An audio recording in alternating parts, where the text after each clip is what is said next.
Saturday morning, warm sea, beautiful weather.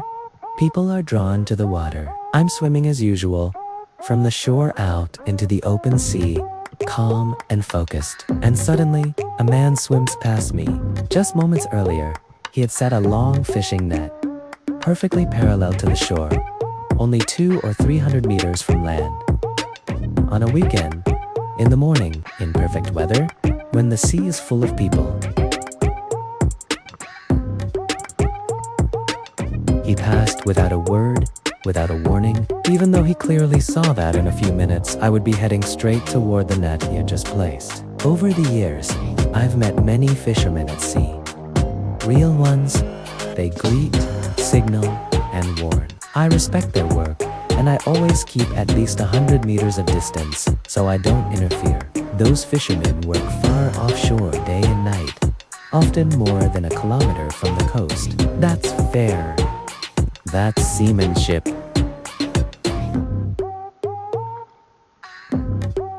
But placing nets close to the shore, blocking space, used by swimmers, becomes a serious safety issue. That's why, on future swims, I will carry basic emergency safety equipment on my float. Not for confrontation, but to ensure I can free myself if my path is again blocked by nets placed dangerously close to shore. The sea is not private property. It demands respect for those who work in it, and for those who swim in it.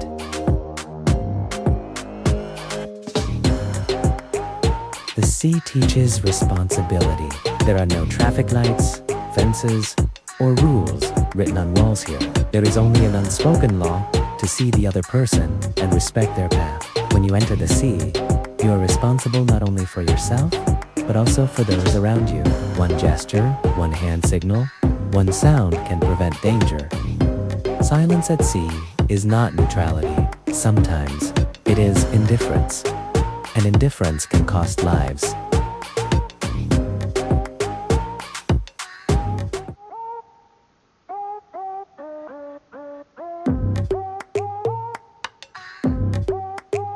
And at one moment, I actually got caught in the net. Of course, I was scared.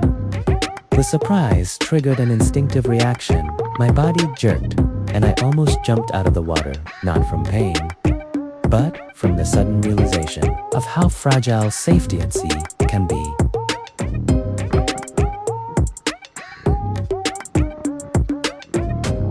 That time, I acted carefully. I pushed the net down and calmly swam over it without damaging the gear or putting myself at risk.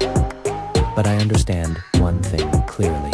If this situation happens again, and my path is blocked dangerously close to shore, I may need to cut a way through using a knife, strictly as a matter of personal safety. At sea, there is not always a second chance, and some things must be anticipated in advance.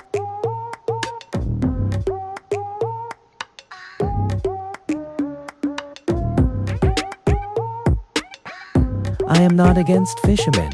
I stand for order that comes from respect, not from fear. The sea is vast enough for everyone, for those who work in it to earn a living, and for those who come to it for health, silence, and breath. But the sea is not about who is stronger. It is about awareness, and when awareness is lost, the sea will always remind us who is in charge.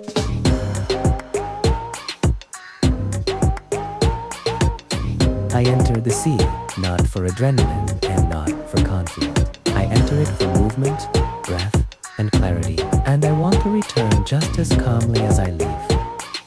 The sea is a space of responsibility. Everyone who acts within it leaves behind either order or risk. The choice is always personal, but the consequences are shared.